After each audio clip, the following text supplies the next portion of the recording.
Mga pamaagi sa pag-amping sa palibot. Ang pag-amping sa palibot magsugod kanato.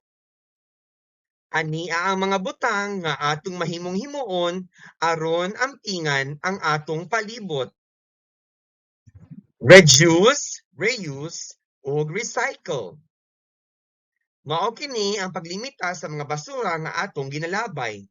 Kaya ang uban sa mga basura nga atong ginalabay magamit pa sama sa mga papel o mga plastik ka mga basura nga mahimo pang ma-recycle. O kana mga basura nga madunot sa mga papel ug mga pagkaon nga mahimong himuong pataba sa yuta. Pinaagi sa pag-segregate sa atong mga basura o paglahi-lahi sa atong mga basura, magamit pa nato kini. Mamahimo nato silang i-segregate sa mabulok, dili mabulok, ug magamit pa. Alang sa mga butang nga mabulok sama sa mga sobra nga pagkaon, mga dahon nga laya o mga papel, mamahimo nato kining ibutang sa compost pit aron mahimong pataba. Ang mga butang nga dili mabulok o butang nga magamit pa, pwede nato ma-recycle sama sa mga plastic na mga botelya, mga papel ug mga karton. Mamahimo nato ning dalahon sa mga recycling station aron mamahimo pa kining bag-ong mga karton o papel. Kini mga plastic bag nga ginagamit nato sa pagpamalit, dili nato kinahanglan ilabay dayon. Magamit pa nato ni sa usab kung mamalit pa kita. Busa timan-i, i-segregate ang inyong mga basura.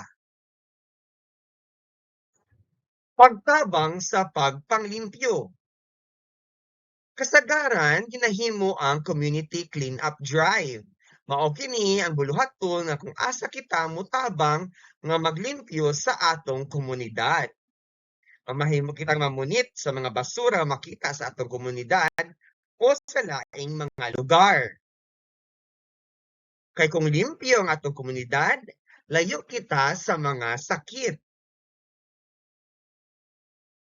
Ang pagtipid sa paggamit sa tubig. Ang tubig usa sa mga importante kaayo nga kinahanglan sa tao aron mabuhi.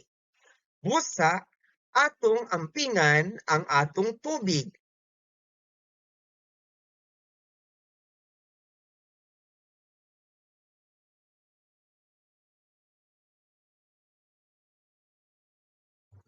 Aduna kitay mga pwedeng himuon aron dili masayang ang tubig. Unsa kini?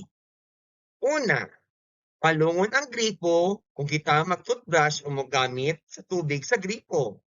Dili nato kini pasagdan nga nag-agas. Ikaduha, limitahan ang oras sa pagligo. Dili kita magpasobra sa pagligo.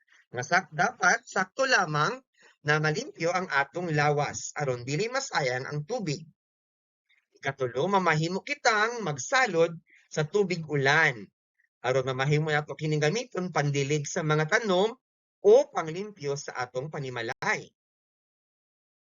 Ikaapat, kung nakabantay kita nga adunay guba sa atong mga tubo kung asa motagas ang mga tubig, ato kining ayuhon aron dili masayang ang tubig.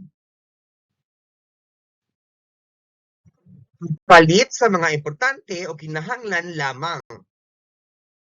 Kung kita mamalit og mga gamit, atong huna-hunaon nga dili pa sobrahan ang atong ginapalit aron dili masayang ang atong kwarta ug ang mga butang nga atong ginapamalit.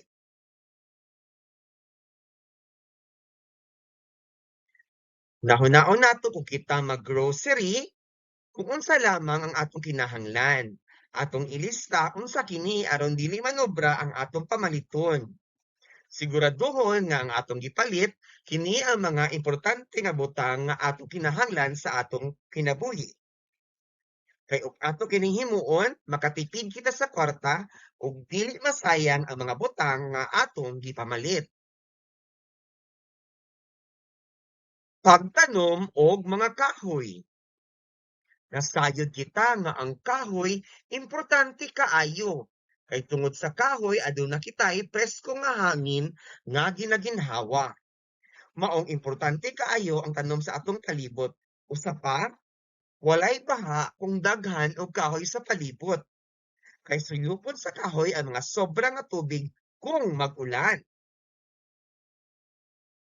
Pwede kita mo appeal sa mga tree planting activities kung asa kita makatanom og kahoy. Pwede pud kita magtanom og kahoy sa gawa sa atong panimalay kung aduna kitay mga dagkong luna. Hinumdumi, importante ang mga kahoy sa atong palibot. Nagahatag kini og presko nga hangin, nagapalayo sa ato sa baha, mahimo natong kuhaan og mga pagkaon ug kini pod puloy-anan sa ubang mga mananap. Magmadasigon kita sa pag-amping sa atong palibot.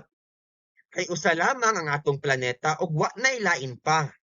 Ug madaot kini atong puloy-anan, wala na kitay kabalhinan. Busa, hinumdumi, ampingi ug atiman na ang inyong palibot. Daghang salamat. Bye!